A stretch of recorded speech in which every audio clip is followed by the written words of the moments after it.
In today's video, I'm going to teach you how to enable sales tax in QuickBooks Online. If you've been trying to navigate this essential feature for your business finance management, you're in the right place. We'll go through it together step by step, so by the end you'll have it set up and ready to go.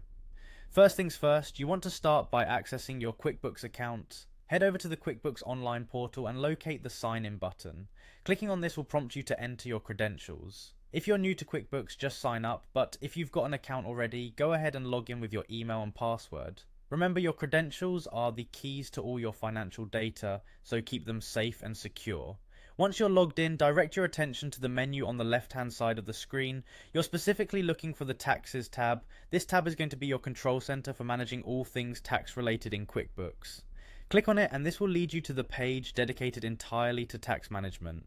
Next, you need to look for the option that says Sales Tax.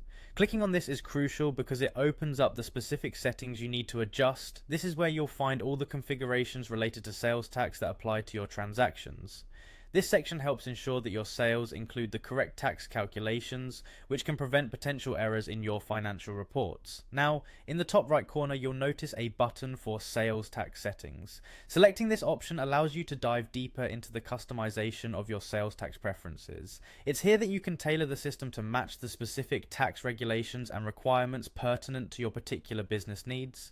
After clicking on Sales Tax Settings, you should see a drop-down menu beside another option labeled Edit. This drop-down is very important as it offers you the functionality to activate the sales tax feature if it isn't already.